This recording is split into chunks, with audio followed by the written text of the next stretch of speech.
Yeah, it's my great pleasure and great fun, and I'm just so excited to see so many of you here. So I should say welcome to the 25th Symposium on Computational Geometry. And just to set the tone, it is indeed, I hope this works, this is indeed the 25th, eventually. It is. Okay, just to set this, as you know, this is SoCG40, and if you look back over time, you will see this pattern again and again. So going back to Baltimore, I should take this one here then. Where is it? There was a, Kostas had one, like a laser pointer, because this doesn't work on that screen. There was a, yeah, the pointer. This is mine, but this doesn't reflect on this here. There was a Kostas had. Yeah. Yeah, it's more fun. It's in his pocket? I don't know. It's digital, it doesn't work. Yeah, this one does not, but there was one that works, right? Oh, you have to, okay, it's another computer, it's Windows, okay, yeah, we're gonna deal with the hardships. Anyway, so you're smart enough to recognize this is the kind of pattern you will see again and again. And of course, it's also going to be a guessing game, like who is this and what happened here. Now, this is just to set the tone. I'm not going to talk much about this because, like I said, this is my 25th Symposium in Computational Geometry, and in fact, that's my own pattern. But to set this tone right, the next person here can get ready, because that next person who knows who that is. Starting there in Berkeley, then coming back to Berlin, and Nice, and Hong Kong, and it's Sedona, and Aarhus, and Chapel Hill, and Kyoto, and so on. So I don't know if this person got turned off every time, it didn't come back the next year, but this is our host. Please. Okay, yeah. And I should say we're very grateful to be here. It's a wonderful place. And also, I should give credit where credit is due, because it was their idea to have this.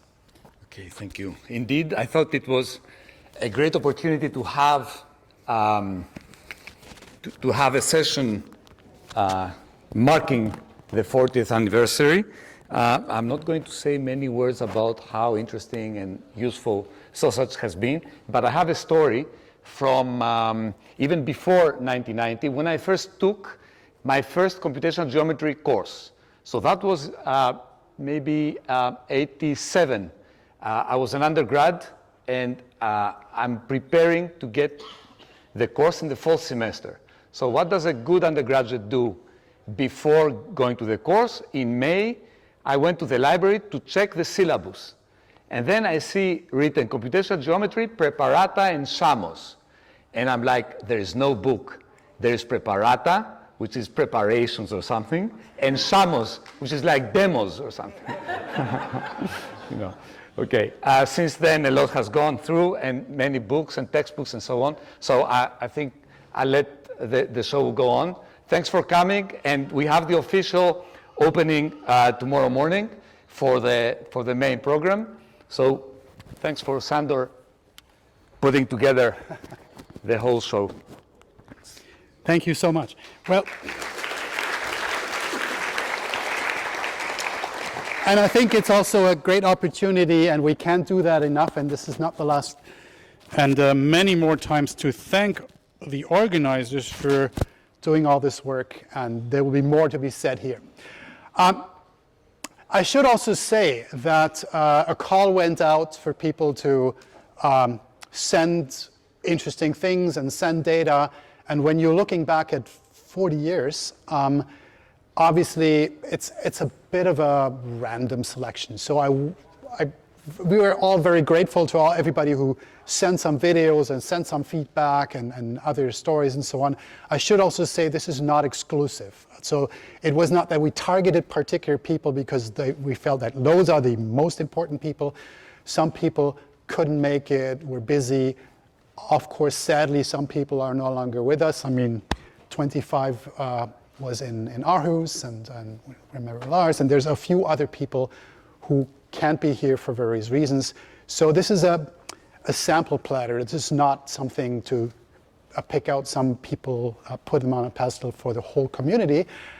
Rather, it's to encourage everybody to interact and to look back and to look forward, because also, hopefully this is not the last sausage. I mean, we're working on that.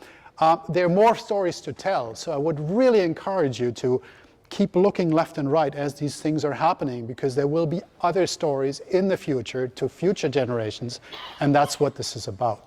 So it's also about everybody who's here and everybody who's not here today as well. Okay, so there is some discussion about the first sausage, and I brought to you here some look back from Bernard Chazelle. I understand he hired a very good director for this movie, about the first sausage. Hello, I am Bernard Chazelle. I'm very sorry I could not be with you at this conference in Greece, but I've been asked to say a few words, and I'm very happy to do so. It will be very quick. So let's start at the beginning. This is 1985, and Joe O'Rourke started this wonderful conference. These are the cover of the first of the proceedings of the first conference. This is a picture actually that goes back to 1985 of a young Joe. Now, some of you may have forgotten how important 1985 was. It was, well, the creation of this conference, for one thing. But this is what computing looked like. Personal computers, this wonderful Mac. This is what an American car looked like. It was very big and very clunky, not too green. But clearly the most important event was the introduction of New Coke. Somehow the geniuses over at Coca-Cola thought that it was time for a new recipe. So they came up with something which made a huge splash. Splash in the sense that it was so disgusting that nobody wanted to drink it, and they just splashed the whole thing on the ground. It's remembered as the biggest blunder in the history of marketing. Contrast this with computational geometry, the introduction of the conference. Huge, huge, huge success. Now, something interesting about this first conference, if you look at first conferences, here's one. It's SODA, and it says Proceedings of the First Annual ACM Symposium, blah, blah, blah, blah. Notice the appearance of the word first, which makes sense. It was the first conference. ICS, later renamed ITCS, so this is the first symposium, the Proceedings of the First Symposium. Again, notice the conspicuous presence of the word first, which again makes a lot of sense. Now, if you go to the second iteration of sausage, computational geometry, then you see it says Proceedings of the Second Annual Symposium. Second, so we already are counting here. But if you look at the first one, there's no mention of first. It says Proceedings of the Symposium, no first. It's a little bit like World War One. I think it was named World War One only after World War II. It would have been in poor taste in, say, 1920 to refer to it as World War One. Now, what I love about the conference is it's a very international. It started in the US, but it spread its wings all over the globe. And this is a wonderful feature of this conference, of this community, which is computational geometry. It's also super friendly, and let's just make sure we keep it that way. So you're going to have important discussions, I believe, about the future of the field and sharing your visions of where it should go, and I encourage such discussions. I, for one, am very optimistic. I think it's a very exciting field with exciting intellectual depth and also really terrific community of terrific people. So I just want to say this. This is Greek. It's Greek to me, but I went to Google to find out how to say good luck in Greek. And this is what it said. Good luck on the left. And it says this thing here. But helpfully explain to me how to pronounce it. So I'll try. Kali Tichi. Let me do it again. Kali Tichi. Kali. You can try it too. It's kind of fun. Anyway, have a wonderful time. Sorry I won't be there, but you guys just have I was gonna say wonderful vacation, but come on, this is serious stuff. All right, so please get back to work now. Bye-bye. Yeah, thank you, Bernard. As we move back in time, let's look at that. The next person here was there from the very beginning, and you see a lot of this and a lot of that, and some gaps and some breaks. The important part is the intended. In that fact, actually, this person is going to be here, but only starting tomorrow. Any guesses? Joe? Joe? Well, let's guess. This one. So Raimund sent me this like 5 hours ago. Thank you very much. And this is about being a computer scientist at that time. Yeah, something. Hi. I wish I could be at this session now. Unfortunately, I won't make it to Athens until tomorrow. So I'll have a few words to say. This is the 40th SoCG.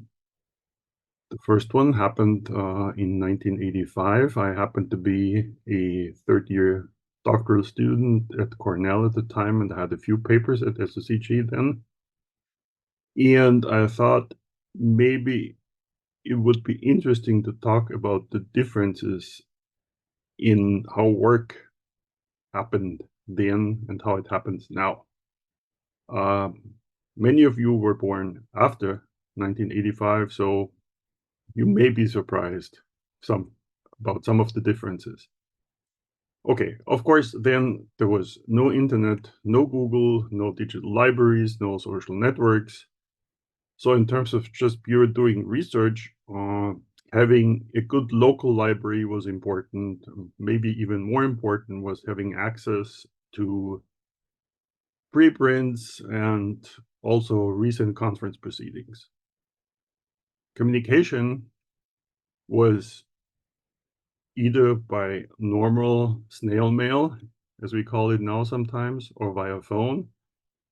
So this meant that it was important to have good address lists.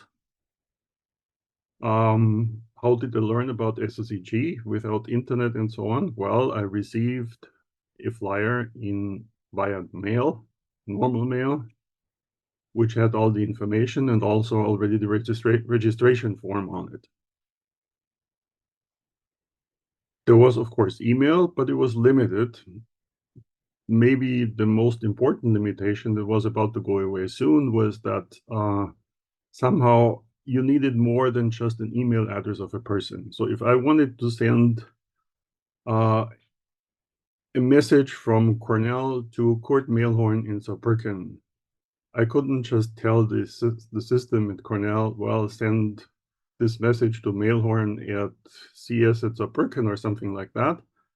But it would have to specify a path. It would be, okay, send this message to Bell Labs to be forwarded to Uni Dortmund, to be forwarded to CS Saarbrücken, and then to be delivered to the user Kurt Mehlhorn. Also, there was no notion of attachments. So there was no simple way of attaching any sort of other files to a message. It all had to be text. This was maybe not such a great loss because at that time, there weren't really any standard image formats. So PDF, JPEG, TIFF came about quite a bit later. PostScript had just started the year before. And so this meant kind of sending a final paper that could be simply printed was not that easy. Also, there was no standard typesetting system. So yes, there was Tech. Even LaTeX had started a year before. There was TROF, there was MS Word, there was WordStar, and various other systems. But also there were still some people actually typing their papers and not using a typesetting system at all. Of course, I, as a doctoral student, well, laptops didn't exist. I didn't have a PC or a workstation on my desk. If I wanted to use a computer, I had to go to a terminal room and use an ASCII terminal, a BT100 or something like this, to interact with the Unix system. There was no mouse, no graphical interface. This also meant that if you were typesetting a paper, there was no screen previewer. So if you wanted to find out whether the format was correct, you had to print the paper. So this wasted a lot of paper and also time, because usually you needed a few iterations to get everything right. Of course, there was no submission system, electronic submission system as we know now. So for submitting a paper, let's say to SoCG at the time, you had to send five or six physical copies of the paper to, in that case, Jorg. And because they needed, one for each member of the program committee and maybe one extra. For the final submission, or the final version of the paper, this was actually quite different from now. You were sent a so-called author kit, which contained rather large template sheets that were maybe 1.5 times the size of a normal proceeding page, with markings that told you where the columns were supposed to be typed, where the title was supposed to be, and so on. This actually came from a time when papers were still typed, and now with the modern, or then modern systems of typesetting, you ended up doing some cutting and pasting of text that your typesetting system produced and that you pasted into those columns and so on. The idea was that, okay, this 1.5 times size would be reduced to the normal proceeding page via photographic methods and printed this way. So finally, at the conference, there was one big difference to now, namely, you took home printed proceedings, usually more than one, because you had friends that wanted some also. And as I said initially, having proceedings was important then. Equally important was another piece of paper that you would take along, namely an address list of all the participants. Those things were hard to come by, so this was important. Anyway, those were some of the differences. Maybe some were surprising, maybe some were boring, I don't know. Let me say, enjoy the modern digital amenities and facilities that we have now, but don't let them lure into too much hectic. And finally, enjoy this meeting in Athens. See you.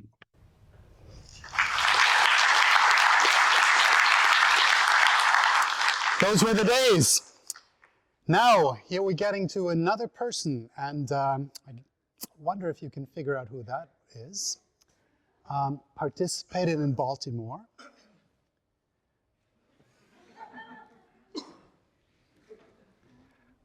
Gone, lost. Well, here's one more data point. Who is that?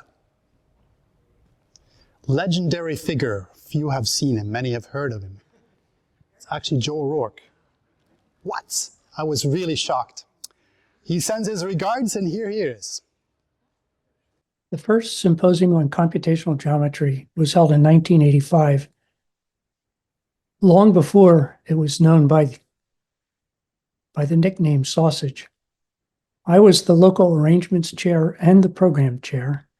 The program consisted of just 4 people, myself, David Dobkin, Franco Preparata, and Godfrey Toussaint. My recollection is that we had 105 attendees. There were 42 papers presented and 70 co-authors. The cover of the proceedings included that drawing from my own paper and has since become the icon of the symposium. I'll tell you one short story about the mechanics of local arrangements. The conference was held at the Omni Hotel in Baltimore, and I had a contract for 3 days in the hotel drawing room. And things were going well in the first day, and the hotel manager contacted me and told me they're going to break the contract and that I can't have the venue for the next 2 days.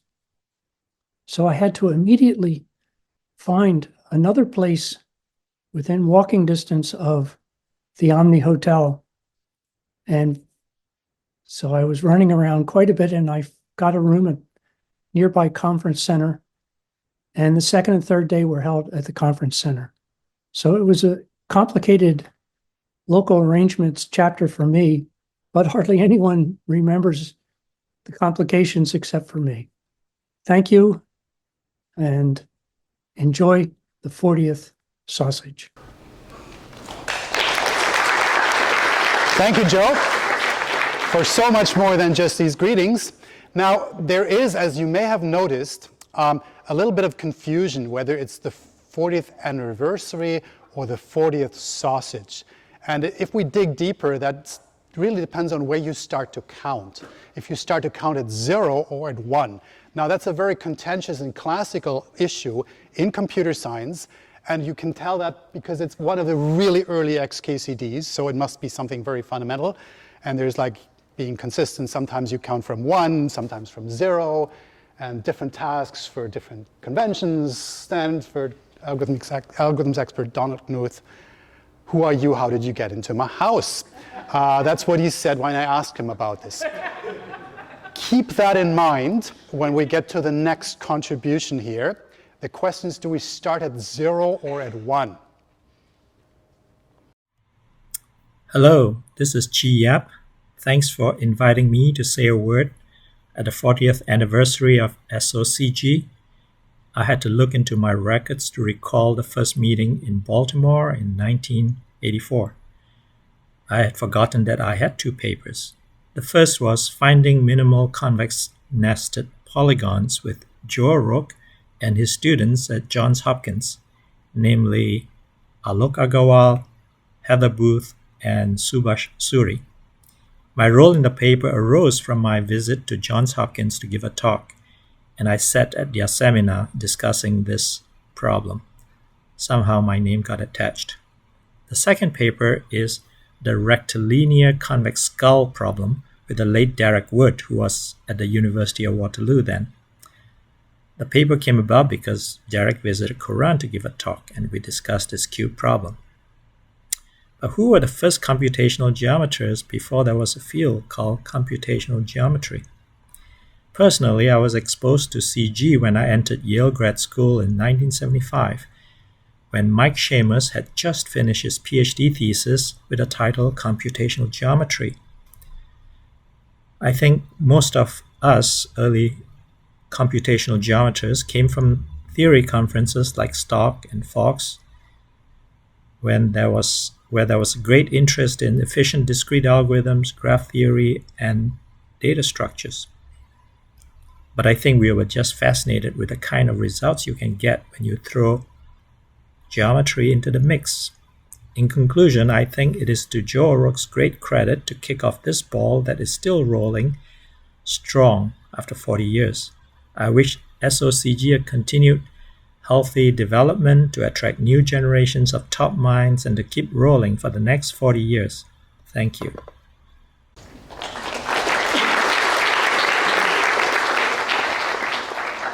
Yeah, and this is about people and not just numbers and zeros and ones and computers and papers. So some greetings from David Kirkpatrick. And I think if you look around, there's some of these T-shirts from Vancouver. So with that, David. Hello to all of you. Greetings from Vancouver. I really appreciate this opportunity to join you in this way, celebrating 4 decades of SoCG. Though I had no role to play in giving birth to SoCG, I was there at the first meeting, and I've enjoyed participating frequently in the years since. As strange as it seems now, I must admit to feeling some amount of skepticism back in the mid-1980s that computational geometry would survive, let alone flourish, as a subdiscipline of CS. Credit for this goes to others who had a clearer vision than me. Perhaps you've heard from some of them in this session.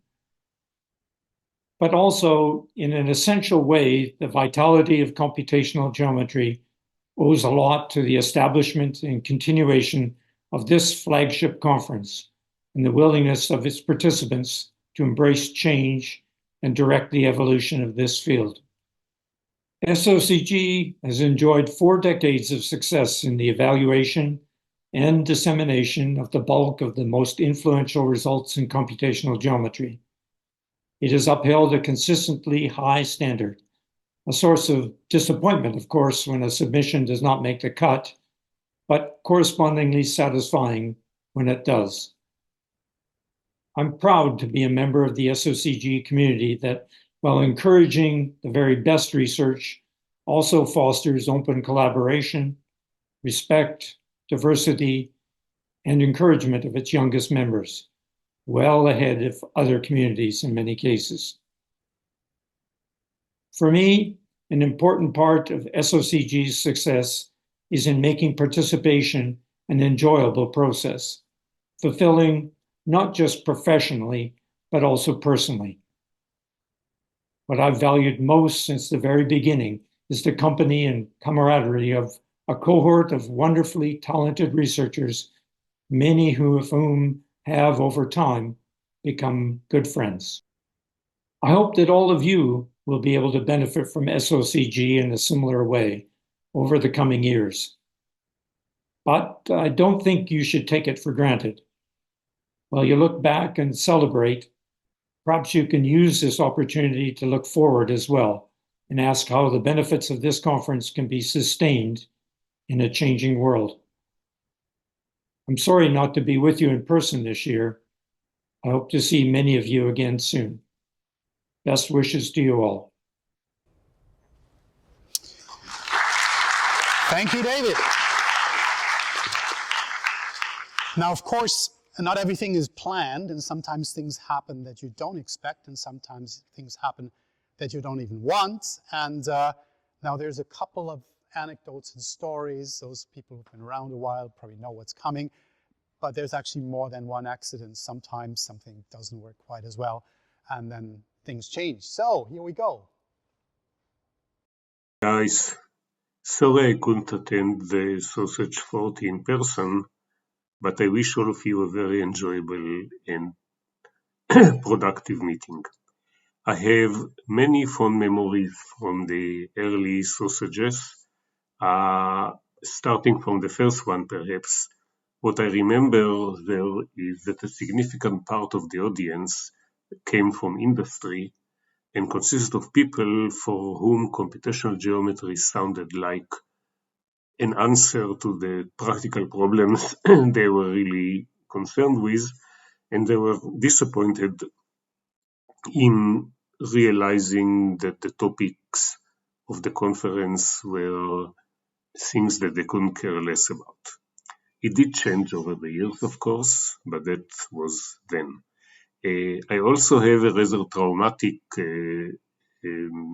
memory from SoCG5, that was held in 1999 in Saarbrücken. Actually, it's a post-conference anecdote in which Ricky Pollack tried to kill me and 3 other notable geometers, namely Pankaj, Agarwal, János, Pach, and Emo Welzel, in a car accident on the road from Saarbrücken to Hungary. I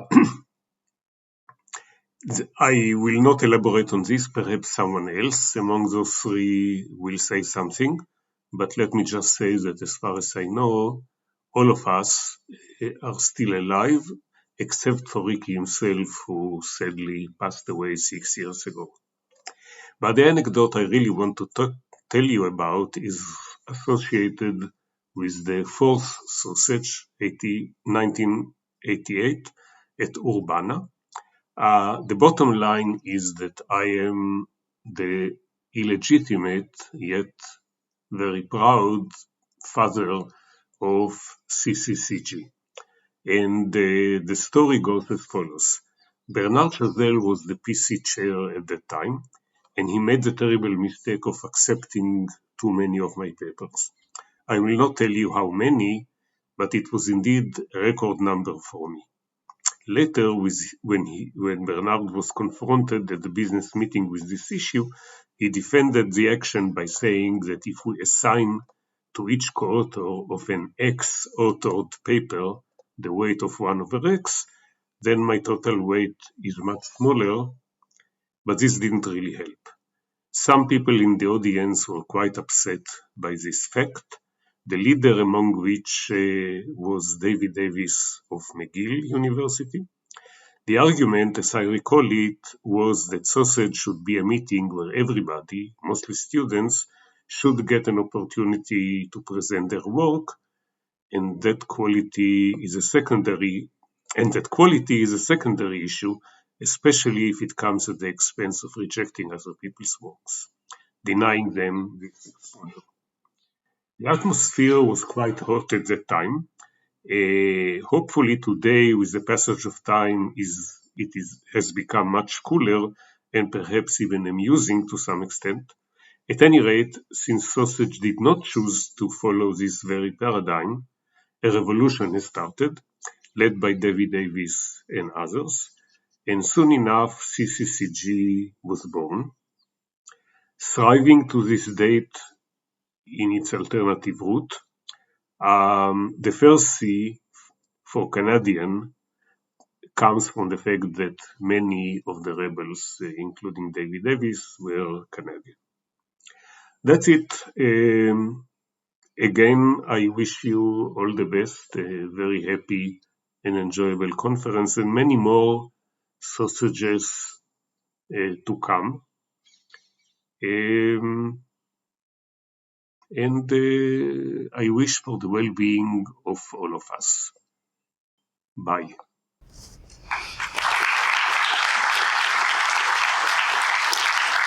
Yeah, thank you, Micha.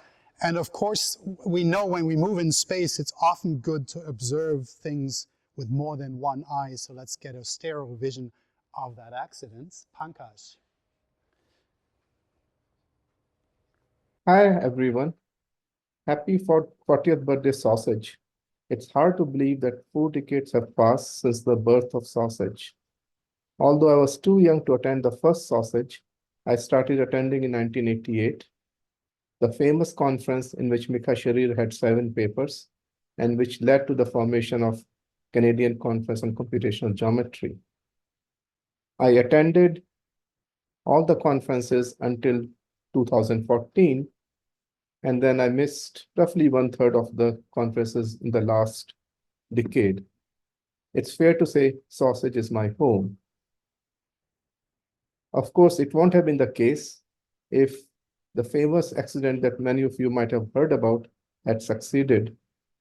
After 1989 Saarbrücken conference, 5 of us, Micha Sharir, Ricky Pollak, Emo Welzel, János, Pach, and I were driving from Saarbrücken to Budapest when Ricky, the next morning, almost killed all of us on an Autobahn. Had he succeeded, SoCG world would have been different. There won't have been any low envelopes, no LP type problems, and many more things. What makes SoCG so special is you, the people who are integral part of the conference, who have influenced the field and who have shaped the field. I have made so many friends here and I have learned so much from you. You have had a profound impact on my work and my thinking. Of course, sausage has evolved tremendously over the last 4 decades. When I joined, the beautiful relationship between discrete and computational geometry had just started, and strange bounds like antipower 4/3, antipower 8/5 were becoming fashionable. There was no talk about implementing algorithms, forget robust implementation, no floating point filters, no topology. Persistence meant persistent data structures. And of course, the logistics have also changed. In old days, we used to submit 10 to 12 physical copies of the paper, FedEx them to program committee chair. So the real deadline was the last pickup time of FedEx. When I was on the PC the first time in 1992, each of us assigned roughly half of the papers to review, about 70 of them. And there were, of course, no sub-reviews because there were no electronic copies of the paper. We had physical meeting, 2 days, over 2 days, over which we had a lively discussion. But they used to be very informative. I remember once serving on PC with Raimund Seidel. Normally he was quiet, but whenever he spoke, everyone listened. And his insights more than once stopped us from making erroneous decisions. Of course, we have come a long way, but this is just the beginning and the best days are yet to come. Let me conclude by remembering 2 close friends who are no longer here. One is Ricky Pollack, who played a pivotal role in bringing discrete geometry and computational geometry communities together, both as a scholar and as a managing editor, along with Eli Goodman of discrete and computational geometry for many years. And the second is Jirka Matušek, who transformed the field with his many beautiful results. So thank you and good luck.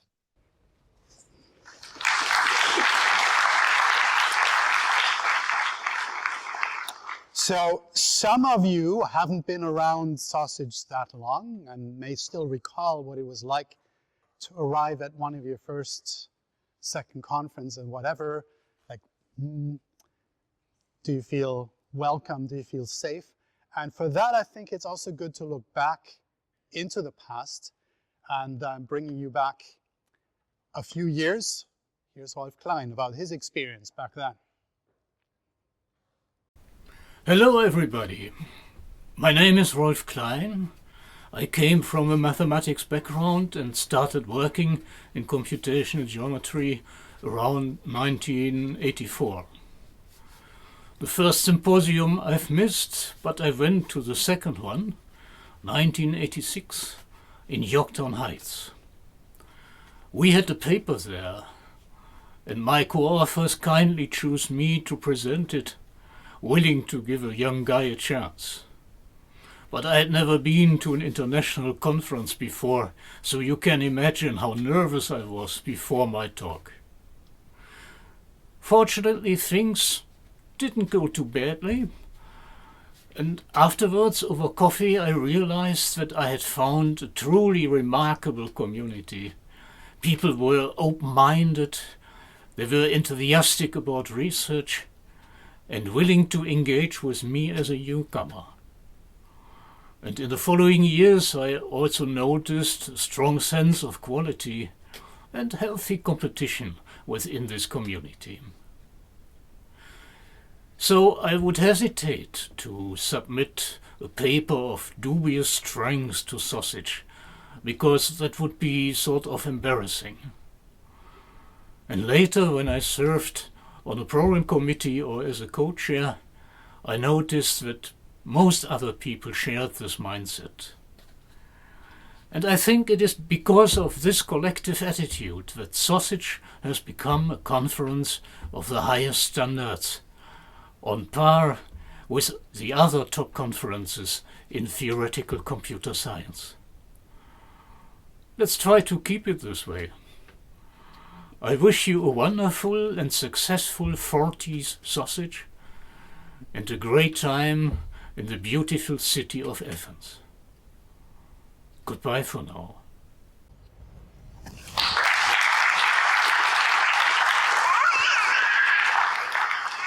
We get applause from the next generation.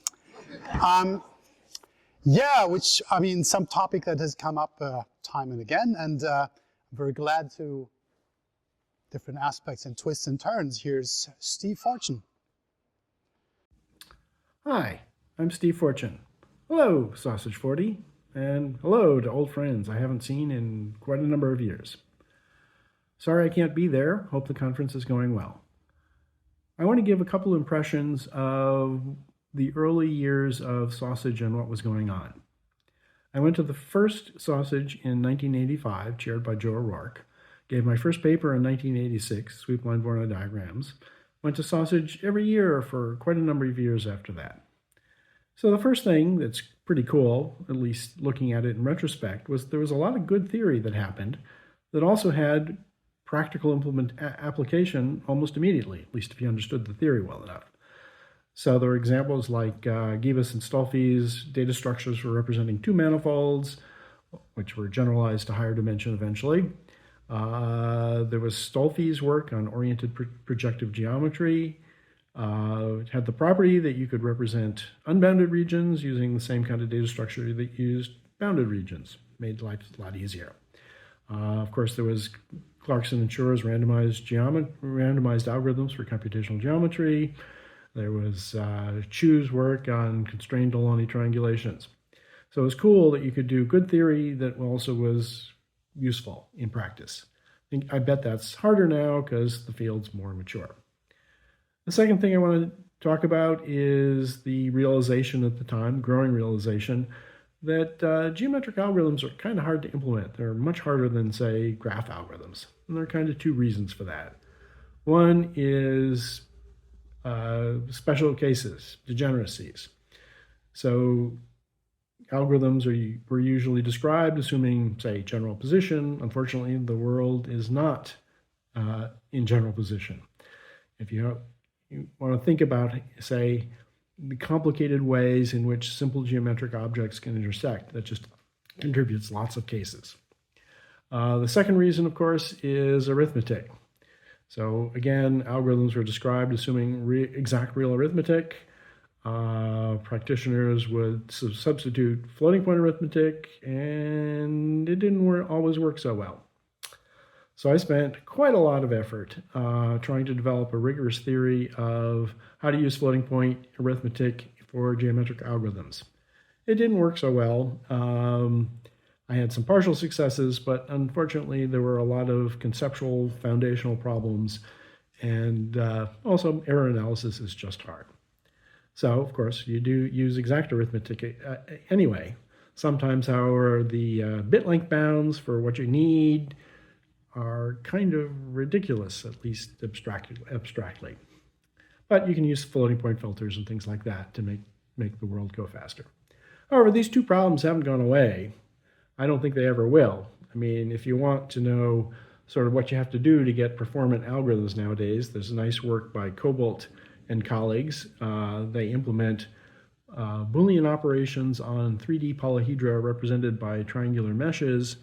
They managed to do everything with 256-bit arithmetic, but the amount of effort they had to do to get it down to that in terms of analyzing how to represent objects, how to constrain the predicates that you can use, actually drove the entire design of the algorithm. Actually really challenging. So anyway, those two things are still good things to work on. I think they will be issues forever. So thanks for letting me have the opportunity to talk to you. I wish the best for the next 40 years of Sausage. Thanks.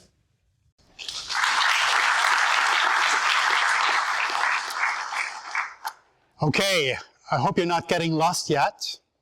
And of course, you know that getting lost is okay. We can deal with that. But it used to be more difficult, and you will hear about that now. Hello, my name is János Pach from Budapest, formerly from Courant Institute, New York, and EPFL Lausanne. I joined the SoCG community in the late 1980s, and ever since I haven't missed a single submission deadline, except when I was on the SoCG committee. This was a strange mix of two communities in the 1980s. I should say an amalgamation of two cultures. And occasionally this created interesting friction. Mathematicians usually came with their beautiful proofs and they wanted to present them. Computer scientists were less interested in the proofs. They wanted to sell their algorithms and they wanted to prove that those things that they worked on were actually useful. Altogether, it worked out really beautifully because for the algorithms and data structures, one often needed good mathematics, and the mathematicians also benefited a lot from the algorithmic viewpoint, not mentioning the fact that a lot of bright computer scientists learned mathematics and solved long-standing open mathematical problems. In 1996, SoCG was in Philadelphia, and Géza Tóth and myself had a paper at SoCG, so we left New York's Penn Station by train and arrived at the 30th Street station in Philadelphia. We were chatting on the train, we were in good mood, and then when we got off the train, we looked at each other. Where is the meeting? Neither of them could imagine that the other one was so stupid not to take notes and not to write down the address of the meeting before taking the train. But this was the situation. So why am I telling this story to you? Because SoCG is generally a very young community. So you cannot imagine what the situation was in those heroic ages. There was no internet. If you wanted to connect to your computer and read your email, you needed a modem. There was no cell phone. So how could we find out in this big city where the SoCG conference is? We changed some money and tried to call Ricky Pollack in his office in New York so that he could check his email. But of course there was no answer. What else can we do? We had one idea. We started approaching people at the station who were carrying large briefcases that looked like laptops. I should say two things. First of all, in 1996, only academic people and business people had laptops. And the second thing is you wouldn't be surprised that neither Géza nor me were very well dressed, and the 30th Street station was full of homeless people. So not everybody who we approached was happy. They were rather suspicious. Some people didn't even answer to us. Well, I am happy to report that our strategy finally worked out. In about 20 minutes, we managed to find a computational geometer who was heading the SoCG meeting. So this is how it happened, that Géza and myself are still proud members of the SoCG community. We weren't lost in Philadelphia. We managed to return to New York and continue our careers. And with this story, I wish Sausage, and I wish all of you many happy returns.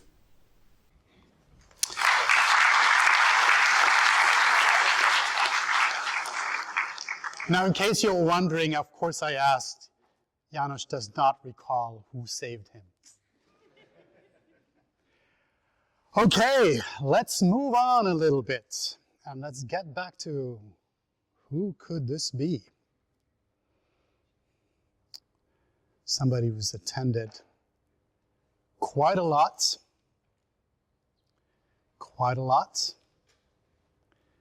and yeah, there he is. And we're switching to the live part. Let me give you this, so we record your voice for posterity. We just do it like this.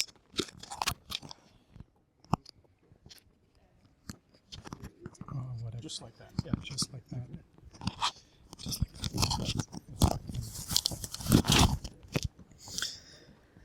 that. You've probably seen a bunch of people wearing T-shirts. I'm really pleased that they made a T-shirt.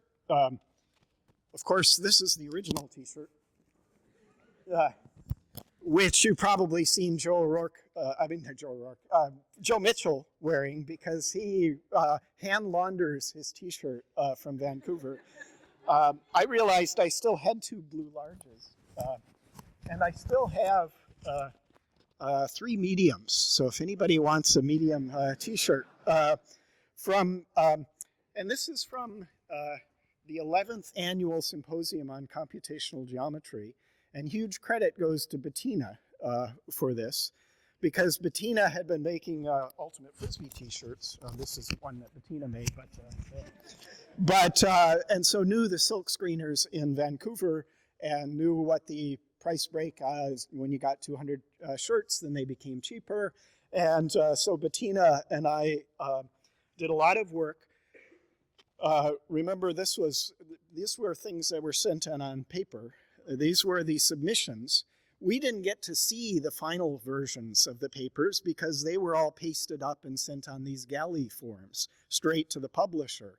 And so we took figures from the submissions, thickened them up so that they would silkscreen and turn them into T-shirts. So the very first IPE paper by Otfried Chiang, Ne Schwarzkopf, and other things are memorialized on this T-shirt.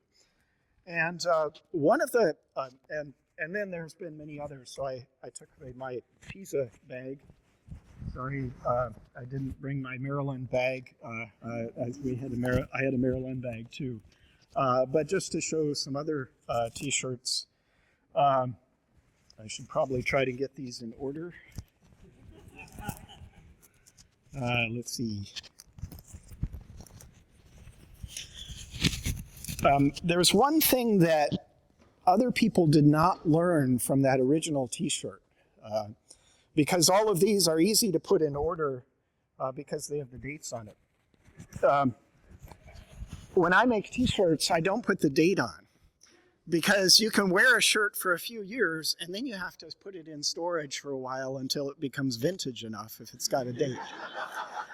But when it's the 11th Symposium on Computational Geometry with no year, then only you people in the know can figure out how old that was. This was the 22nd in Sedona, which I'm told by Joe Mitchell that Alon Efrat made while Alon was visiting Joe. So Joe must have been wearing his shirt because they copied a lot of the details here. This is the 2006. And it doesn't have the ACM logo. ACM was still sponsoring, but they were nervous about getting permissions. The reason we started making T-shirts for the first one was because we were hosting in Vancouver. Registration fees were in US dollars, and the Canadian dollar had been going down and down in the year. And I didn't want to return more than the 15% we had to return to ACM. And so we actually flew a couple of the Russian speakers, Sergei Bespomyatnik and Ivan Balaban, who would not otherwise been able to come to their first geometry conferences and present, as well as making t-shirts as a way of spending what would have been a much bigger surplus. Bettina kept her hand in making t-shirts. I really liked the spherical Voronoi diagram, although this one doesn't use images from the papers. And Lars Arga and the people from Aarhus, this one, unfortunately, I've worn too many times, has holes in it, did the 25th symposium. They did have the date on it, but they also had the concert tour style, which I really appreciated, of the 25 previous ones. And now we have another one to add to our collection. So anybody who wants mediums, there are 3 of them here. Help yourself. Sorry, one other story. By hosting the conference twice, I realize I have some apologies. Because Marc van Kreveld was program chair when I was in Vancouver, right? No? That was Paris, okay. So who was program chair? David Kirkpatrick, can you remember that? Was it Amo? Yeah, okay. So Amo was program chair, that's right. That was the first SoCG where we had parallel sessions because there were so many good papers.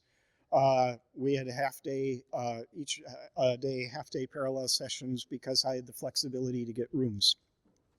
So I apologize to all of the attendees who have had to choose between parallel sessions ever after. And I apologize to all local arrangements chair because the second time, and this was again because I was trying not to give too much money to ACM. That was the first CGWeek, where we ran the 4-day geometry conference instead of 3-day in the mornings and had invited speakers and workshops and young researchers forum and media in the afternoon, paid from a separate budget so that the overhead wouldn't apply to that part of the budget. And I think, shortly after that, we were not using ACM anymore. So thanks to ACM for those innovations, for the t-shirts. And because it's always, as I tell my students, it's not the capabilities, it's always the limitations that inspire creativity. So.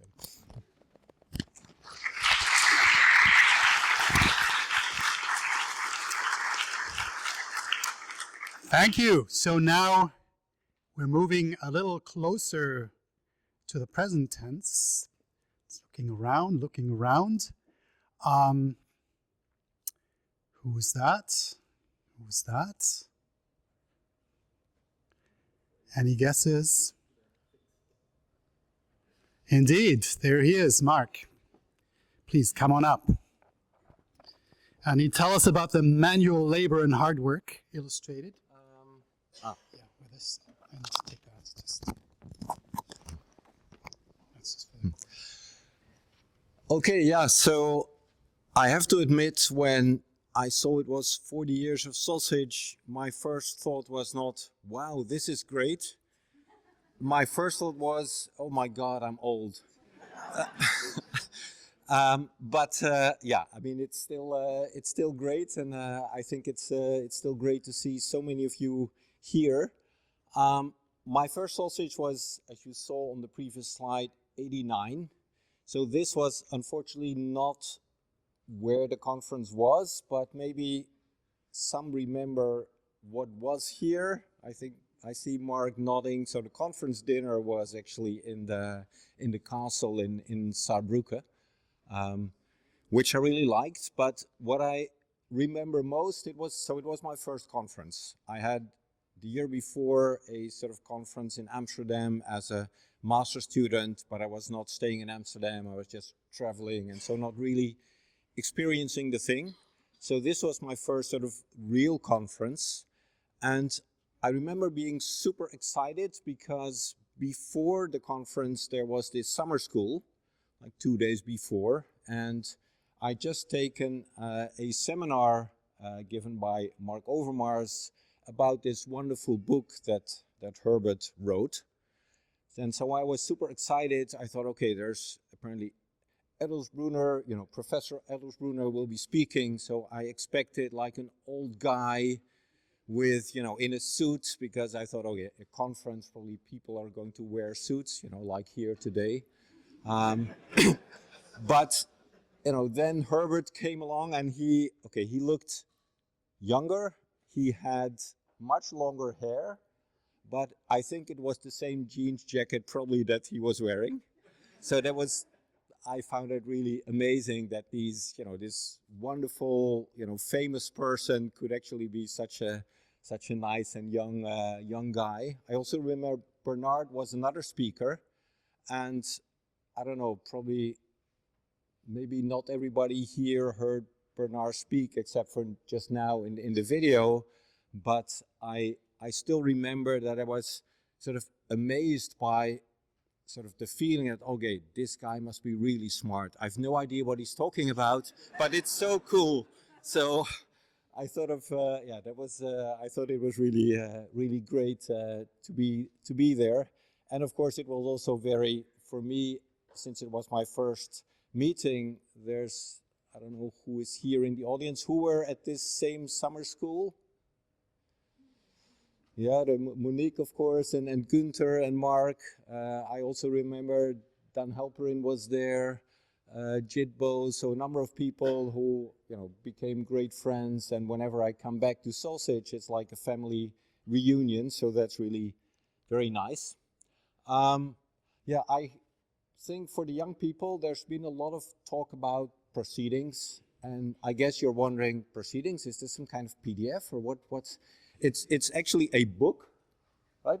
That you can sort of open, and then you see papers that indeed were at the time still typed, or at least some of them. Some were not typed, but when they were not typed, they still had these wonderful hand-drawn images. Again, any idea which paper?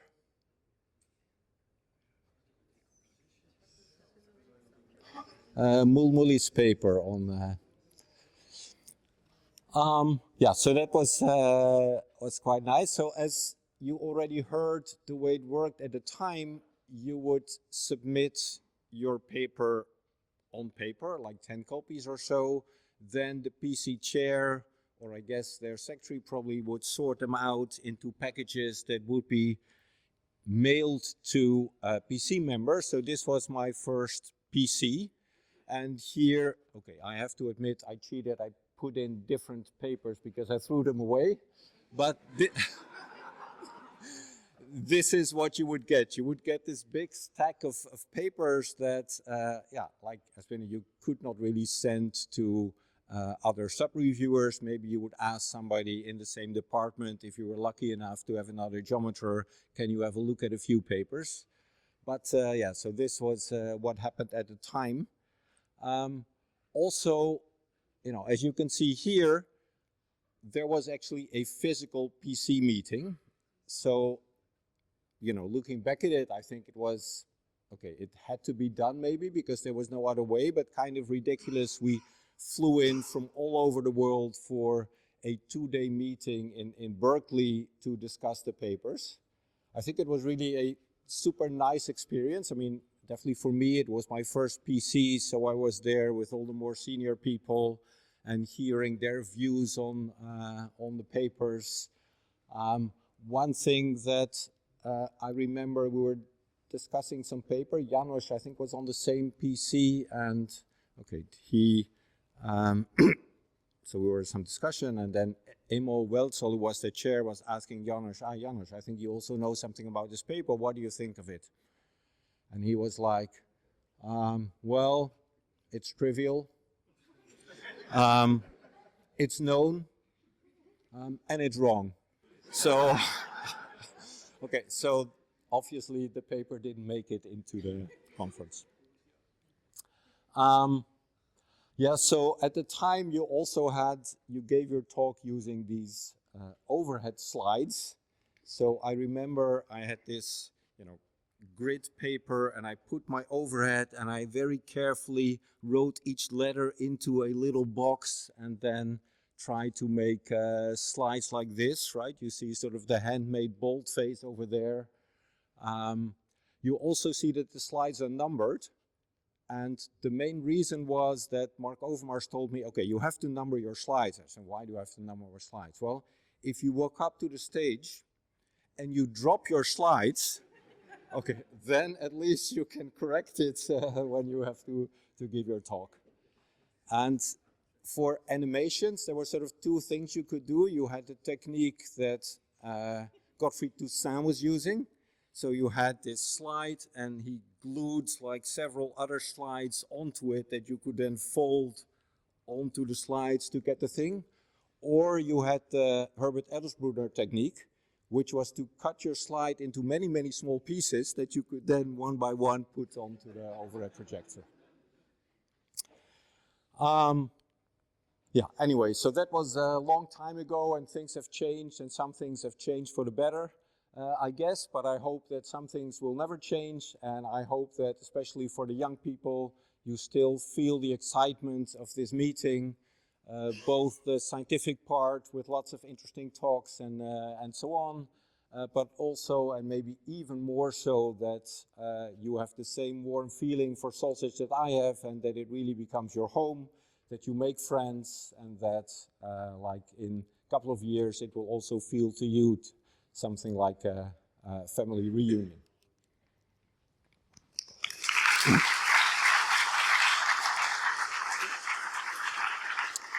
Yeah, thank you, Marc.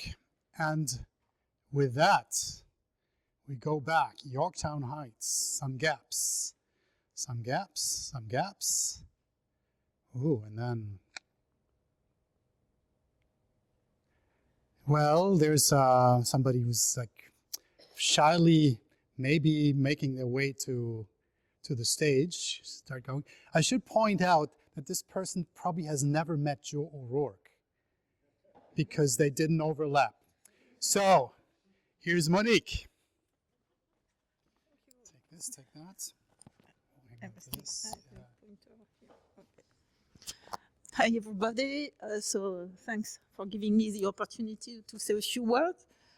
So I attended only, where is it? Yes, okay, you replaced the first slide, right? So I attended only 21, so but a bit more than half of them. So I have an excuse, I had 3 kids and it was not that easy at some point. So my first conference ever was in '86, so a long time ago. And so this was my master project. So my advisor, Daniel, gave the talk. Unfortunately, a few years later, you had Ken Clarkson, who introduced randomized algorithms in computational geometry, and then an incremental version by Gibas, Knut, and Sharir. And this allowed me to fix the proof because actually the proof was fishy in the proceedings. So I could correct the proof for the journal version. And so I hope it's correct now. And so then my first PC. So it was the same as Marc's. And so we had this physical meeting. So I found it quite impressive to be with all those sometimes more senior people, and to defend opinions was not so easy in that context.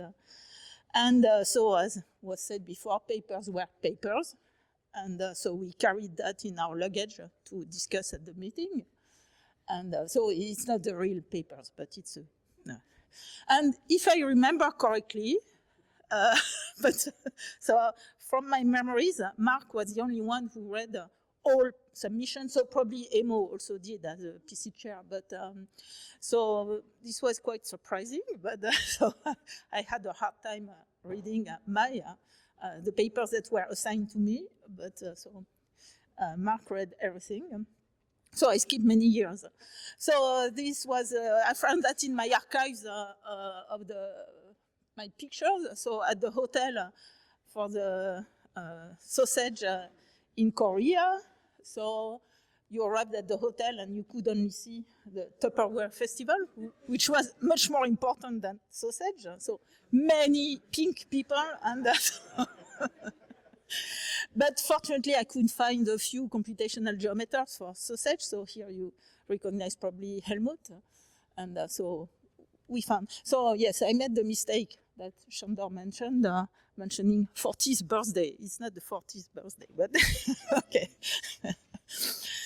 Then, yes, I was invited to be a PC chair. So I remember when I received the email, I think it was from Günther, who invited me from the steering committee, who invited me to be the chair of sausage. So I was terribly surprised. I would never have expected that. And so, okay, so I did it. Excuse me? Microphone is not working? Like this? Let me just put this back on. Okay, so maybe I use it. And so I chaired this conference. So there were, after those pre-history times where you had papers, there had already been some computer system to handle the submissions. But so it was the first time I decided to use EasyChair. It had never been used at sausage. And so I was really frightened that everything would crash at some point and I would be responsible for the most important disaster of this community. But everything worked out, so I was relieved. And what I can remember also is that the organizer, who was David Mount, cooked really the coffee breaks. You and your, yes, it was a familial work. So I remember a huge fruit salad, a huge thing, and so they had worked a lot. And so these are memories from sausage. So then I served the community in the steering committee. So the highlights that I can remember. So the first one I was there, there were so many discussions about leaving ACM and polls and everything, and it was concluded later by other steering committees. And as Jack said, there was discussions how to avoid giving them so much money. And, so it was also during that steering committee that we introduced workshops, and so Jack already mentioned that. And then I chaired it a few years later, and so what I can remember most is this harassment case that we had to discuss, and I was chairing, so I received a letter by the lawyer of the guy, and so this was a bit tricky, but okay. So I hope the guy won't show up again. Then in Eindhoven, so we presented a bid. So I had moved from Sophia Antipolis to Nancy, and with my colleagues, we presented a bid to organize the next session. So it was a failure, in spite of our nice T-shirts. So it's not, it's really, I love Nancy. Nancy, first letter, last letter. It's not New York, it's Nancy. So in spite of those nice T-shirts and the sweets that we gave to the audience, we were not chosen, so too bad. And finally, so something that was quite striking to me is when the project, so it's not myself, but the Seidel project received a Test of Time award last year. So I had the pleasure to present the talk with Andreas, and this was really something completely unexpected because usually the Test of Time is for papers, of course, and this time the Seidel project was awarded. So this was quite striking.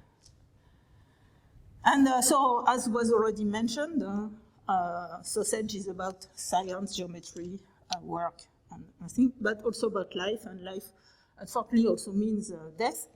So in the past 40 years, a few of our colleagues and friends passed away. So here I have a picture with Ferran. Of course, there are many others, like also Hazel in Nancy, and others, so let's not forget them. So to conclude, my impressions about sausage. So I've been honored and grateful and impressed by my colleagues, surprised by many things. So mostly good surprises, sometimes a few bad. But and so above all, I think I've been lucky to be a member of this community where you find scientifically brilliant people, very talented, hardworking, everything, and also very fair, and a very friendly community. This was mentioned already, but this is really my feeling. And for the future, so I hope that there are a few more women than in the past. Maybe not enough, but it's improving. Of course, young people who are going to replace us, and this is nice, and I really wish them all the best for the next 40 years. And so, yeah, small thanks to Ottfried for hype, and to all of them.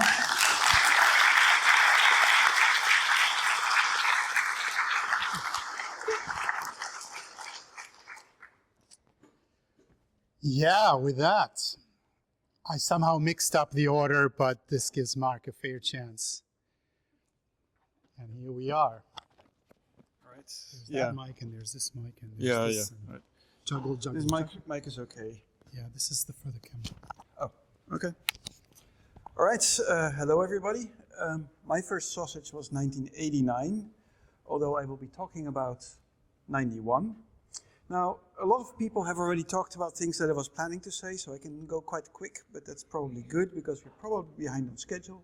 So here you see the first 14 proceedings, and indeed they were on paper. So paper meant something else than submitting a paper. It was printed on paper. Now, I told you that my first one was actually number 5. So this was basically the inheritance of Marc Overmars, who had all of them in his office. Right.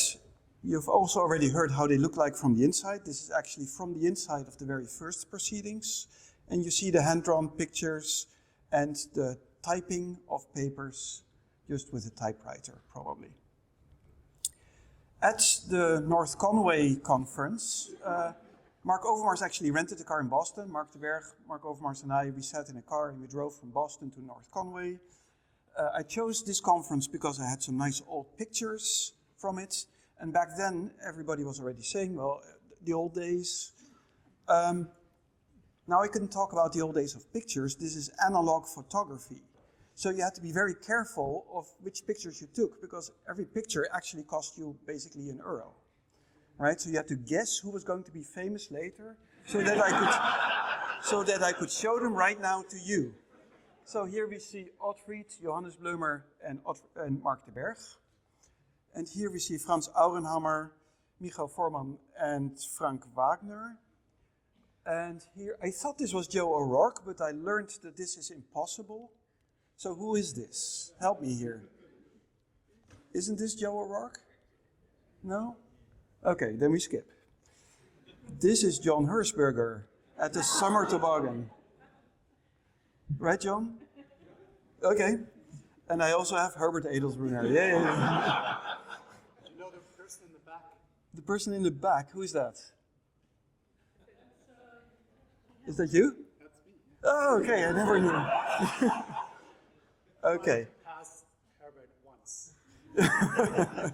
I see. Anyway, that's it for me, I think. Oh, this is a Dagstoel picture with a lot of famous old people. Timothy Chan, Ricky Pollack, Marshall Byrne, Boris Aronoff, you can see them all. All right, that was it, thank you. We see Herbert again, I need to take a photo. Thank you. Sure. All right, thank you all.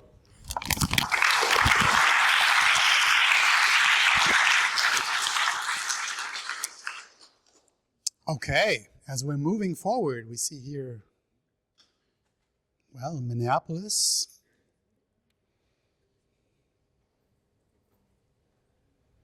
Any guesses?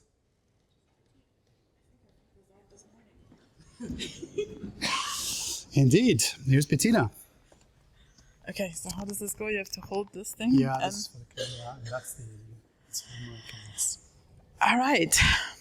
So we were always asked to organize sausage, and we said not while we have to do this with the ACM. We don't want to deal with the ACM. The ACM is evil. And so then we immediately did a bid as soon as we could. So 2015 was the first sausage without ACM, and we hosted it in Eindhoven. And we wanted to show you some pictures. So what did we have? We had T-shirts. Who's the kid? It's the cutest kid ever, who's now a teenager, I think. Oh, okay, fine. Fair enough. Any ideas? This is Jesse. He belongs to Erin. Well, he was our cutest poster child, so we made a big effort to have T-shirts in all sizes and all shapes. And you know, I've been hoping that people pick up on this, not only on the screen printing techniques and the cutting out things, but like also the shape accommodating. Although this one shrank, really, pure shrinkage. We had free childcare, so this is now actually a thing we do. So I'm very happy. My university was supporting this really well, and then we were able to vote this in. So if you have a kid, you can just bring them. Well, there are famous people. Look, John, again, you're apparently very photogenic. There were bossenbollen, a local specialty, happily enjoyed by some people. There was democracy. Yeah, this is Nancy. I think Australia. We tried to figure out. I think this was when Australia was voted in as a location. I'm sorry, but the trip to Australia was really cool. We took a boat ride through the canals in Den Bosch. We had dinner in a church. That was not a church anymore. There was asparagus ice cream as a dessert, which many people thought it was a questionable choice. I still don't understand this. If it had been an appetizer, anyway, so we also made people these little things because everybody always forgets what they said they would eat during registration. So I found one of those again. It was actually a bit of a sad year. We lost some people of the community, so there were actually 2 obituaries. So this is Jirka Matuszek, and Pankaj was speaking for him, and from Barcelona, Ferran Hurtado, and Vera was speaking for him. Well, that is sad. We still miss them.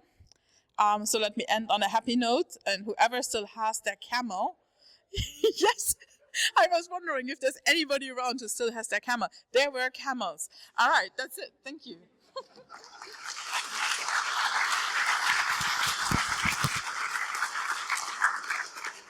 Thank you. According to rumors, no camels this year, but we'll see what comes.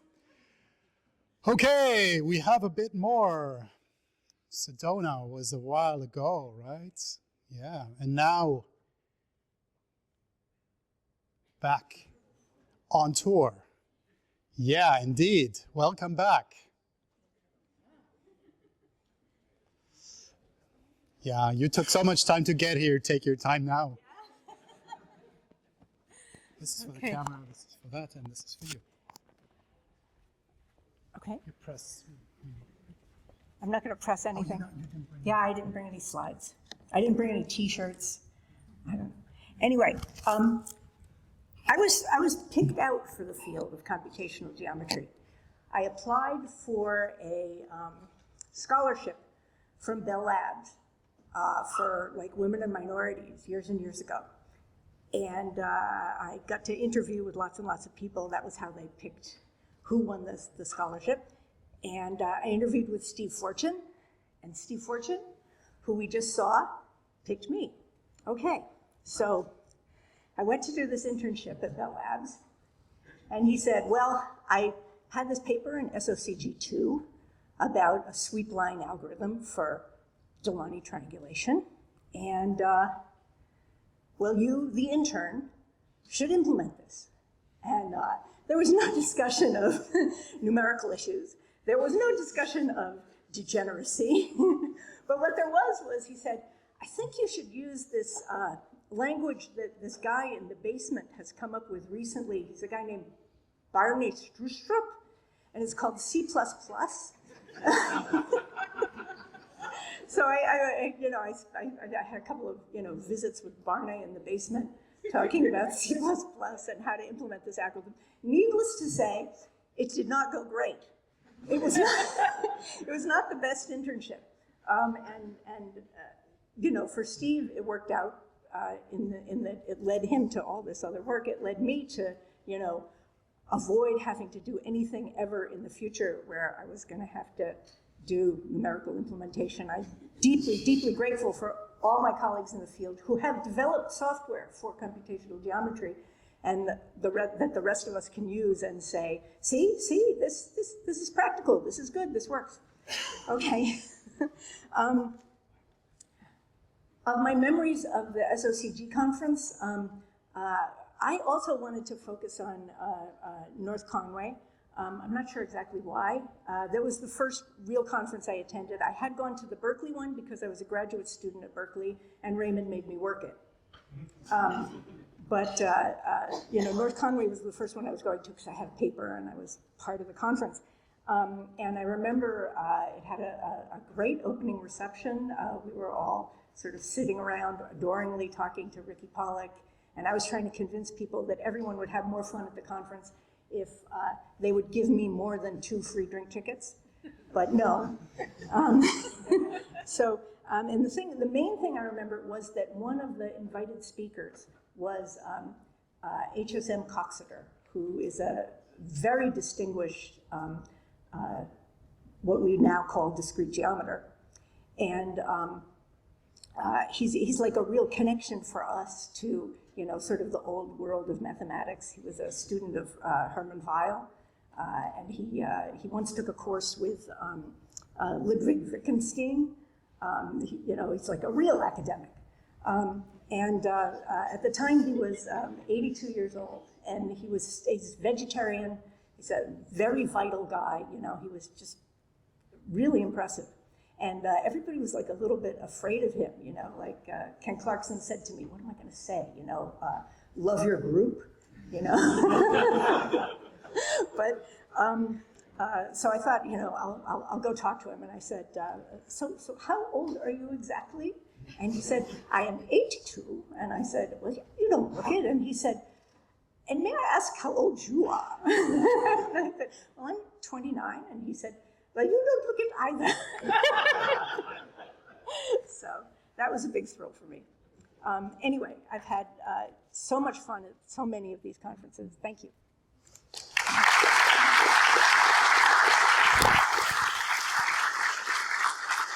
Yeah, and we'll see more of you this week. Oh, that just switches off. Thank you. Okay, and now there's a bit of a crossover. So there's 2 people who I'm not sure have actually really met, because the next person showed up for the first time when Nina was there the last time before now.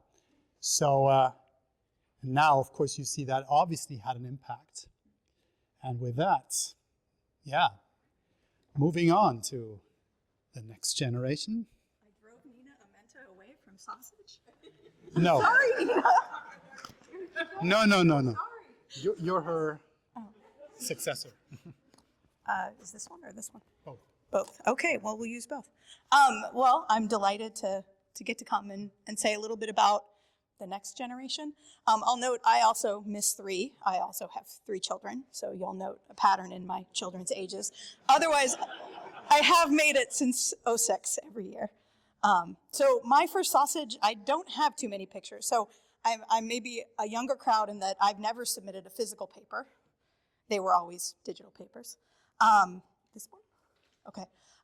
But it was hard for me to find pictures going back that far because, of course, the digital cameras were clunky and required CDs and infrastructure that I can no longer read, in fact, although I still have the CDs.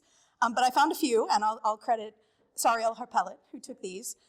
'06, there was an incredibly memorable excursion where we rode in these little cars. That's me looking very young. So I was actually 3 months pregnant at this conference, and I couldn't tell anybody, and I was sick as could be the whole time.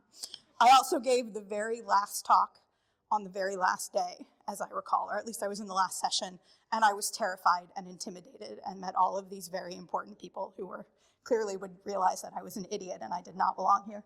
But nonetheless, I connected with some great people that I've stayed in touch with over the years. I got adopted by the Duke crew. You can see familiar faces in there. Made connections and met people and gave my very first talk and fell in love with this conference. It's a great group of people, and I've come back as often as I could manage. So over the years, I grabbed a snapshot of memories. I brought my husband one year. He's up there. He only came once with me. I've seen beaches. I've seen ruins. I've gotten to travel the world. I taught Tamal Day how to take a selfie with an ostrich. That was a, sorry Tamal, it's a really good memory. There was some karaoke and singing, and maybe we won't talk about the shows after the conference, but wonderful people and wonderful memories. Of course, for me, this really culminated last year when, along with Joachim, we got to organize SoCG. And I believe I took the inaugural selfie at SoCG, so I highly encourage PC chairs to conclude the conference with this. I think it's a good memory and a great tradition.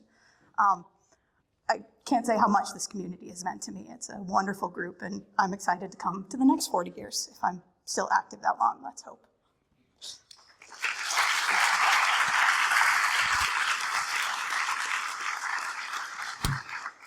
That. Okay, with that, you're wondering probably, like there's so many people who showed up here and there and so on, and now we're getting to a person who's literally been everywhere, because you notice San Diego, this is probably the reason why it went to 23 to San Diego, so that person could actually claim to have been to every SoCG venue. Okay, who's that? It's David.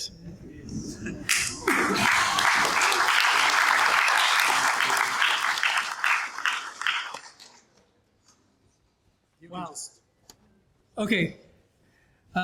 Regarding 93, I've got a little COVID test that proves that I was sick at that time, so I couldn't make it. No, boy, this is really, you know, a conference, a community that I have just, you know, been so proud to be a member of and have just loved so much participating in. Monique was talking about the, you know, the conference in College Park, and the previous year was the conference in Gyeongju in Korea.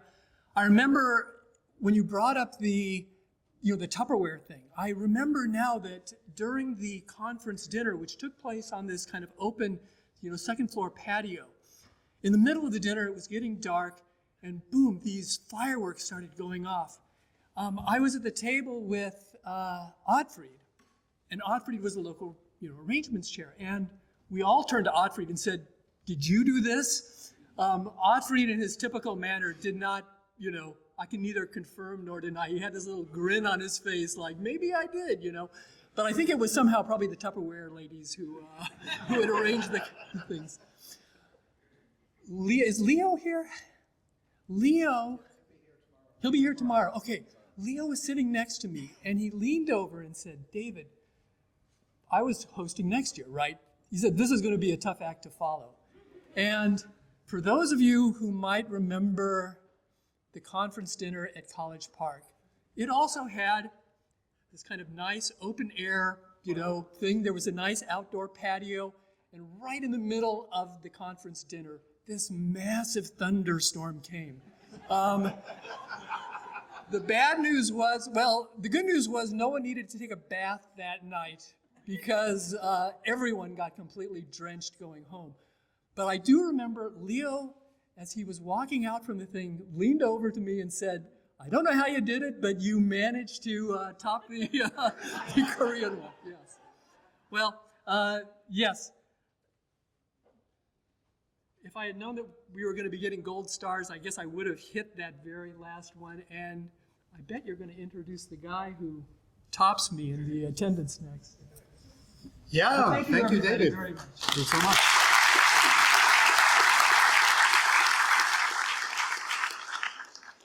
And you guessed it, there's nothing as much as a curse as a streak that you try to keep alive. And in fact, we have somebody with such a streak. And yeah, not just everywhere, but every time. And he's getting ready, and there he is.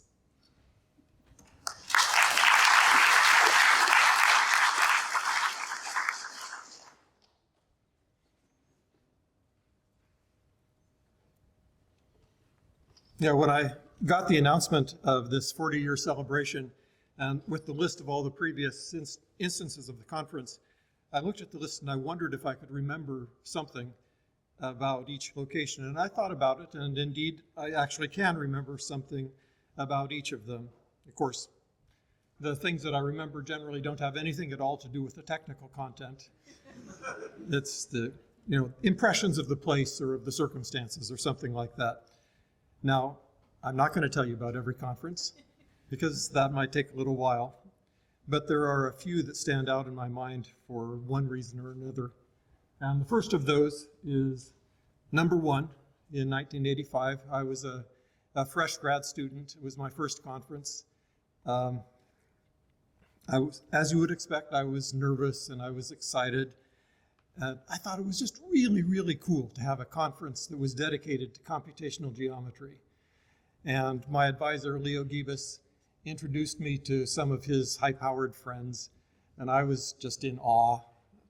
It was really fun. The second one is number 13 in Nice. I was traveling with my wife and my 15-month-old twins, which was, as you might imagine, there were some challenges, some adjustments, but overall it was a wonderful trip. And we spent a week after the conference in a house in a village in the mountains above Nice. It was really nice. The third was number 25, which was this one. In Aarhus in 2009. I was the program committee chair that year, so I had a lot to do with the technical content of the conference, and it was interesting to be involved and to lead the decision making. In 2019, number 35, I was part of the local arrangements organizers, so I wasn't so much following the technical content at all. I was much more focused on making sure the trains run on time and that sort of thing.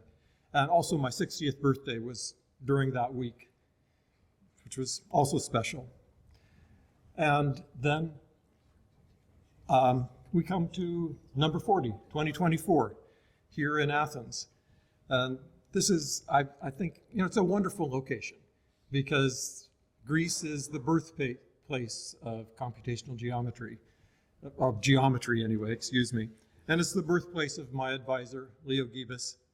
I'm really thrilled that he's going to be giving an invited talk on Wednesday.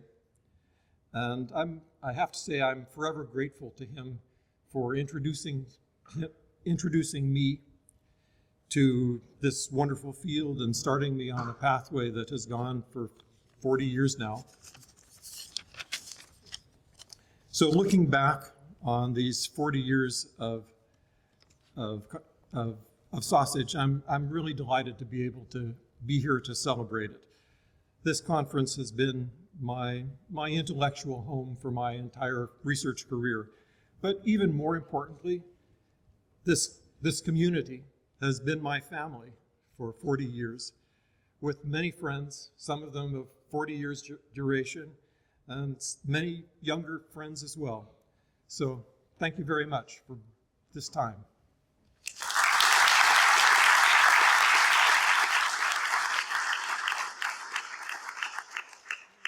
Yeah, thank you, John, and thank you all. We have one closing act, and for that, also memories, of course, words, but also images. And when you look at this,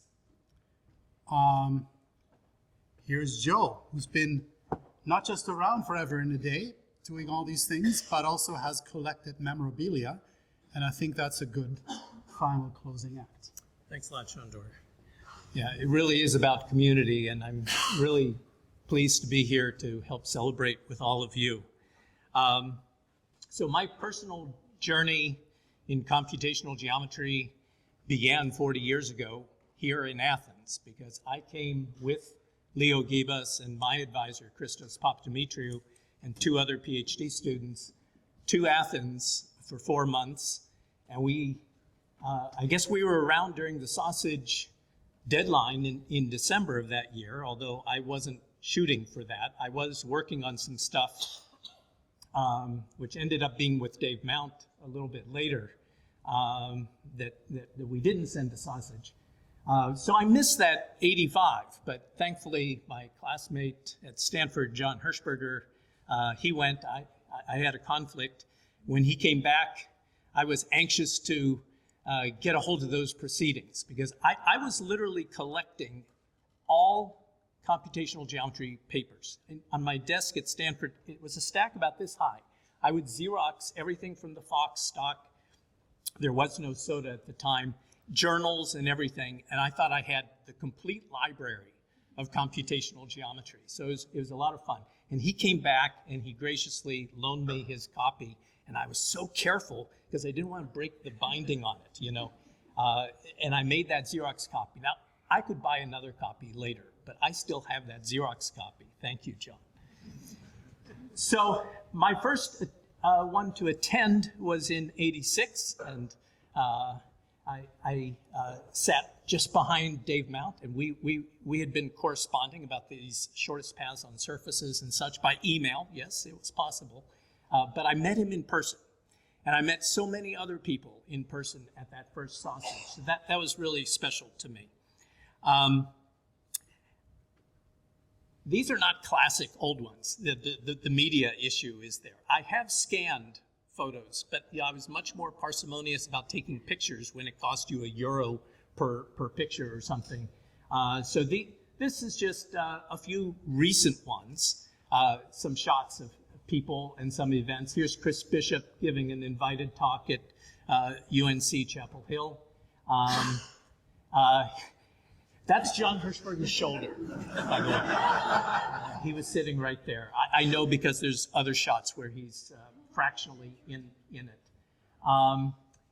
And of course, we mourn the loss of our dear colleagues Jirka and Ferran. You've seen some of these shots already, and the Eindhoven adventures. Boston, we celebrated Bernard Chazelle, and we heard from him earlier. He's quite an animated guy. And we got to see, this was celebrating his 60th birthday, and we heard from David Dobkin and from several others about the early days, the world of 1977 and so on, as we reflected at Sausage 2016. Here's Micha Sharir speaking. Here's some of us listening to half of Ken Clarkson. Shandor and Pankaj at this event that many of us attended. Here we are in Brisbane. Just a few shots. I didn't want to bore you with too many. Paul Erdosh's desk in Budapest and some other images from that meeting and from others. Oh yes, and we enjoyed the music in Portland, and even had the banner announcing Sausage Banquet, featuring some of our musically inclined, and remembering Ricky Pollack, a dear colleague and friend to so many of us. And that was also when it became official that we were apart from ACM, and we actually had what we'll now call the old society, because we're going to hear more about the new society. But I can actually, if you want your proceedings stamped, I've got this emblem. I can stamp it with the Society for Computational Geometry. And yes, we used to get these paper things. You open it up, and on the back, you could actually fill it out and mail it in to register. Okay, and this middle one was Stony Brook, where we hosted the 10th that we celebrated 30 years ago. And you can see sausages arose on the cover of the brochure in '99. And there was an important update in 1990, a special feature. Bernard's linear time triangulation talk was added to the schedule. I have lots and lots of those things. I'm scanning them and I'm putting them together on a website. And I also took detailed images of a lot of this. Sorry I don't have the camel on there, and I also have a few other things like the Lone's 4-colored pens and so on. I've been collecting memorabilia. These are the shirts. This is the one I'm wearing, and bags, some of them rather wrinkled. And I've actually kept most of my badges. You can go all the way back to that one up there and see how far back they go. And someone else had this same idea of lay these things out. I laid out my proceedings. I'm missing the 1985 because I've got the Xerox copy for it. But these are the paper proceedings. They sit on my shelf and gather dust mostly now. And we made this transition from paper to electronic. And I have these boxes of proceedings because we printed them or ACM printed them, shipped them to Stony Brook. We carried 2 of those boxes, Martin Held and I, to Vancouver in our suitcases. We used to sell the prior year's proceedings for people to collect if they had missed the prior year. So if anyone's looking for a 10th sausage, I still have a bunch of them. Let me know and I'll send it to you. But another important thing that John did, together with Mark Brown and many others since then, was establish the video series. And I have all the original videos, all the way back, okay?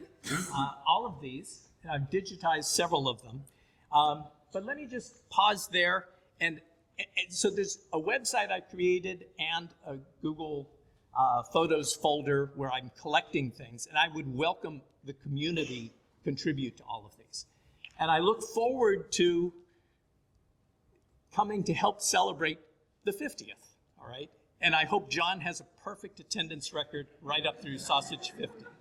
So it's been a pleasure. It's been an honor to be a part of this community. Thank you so much for the opportunity.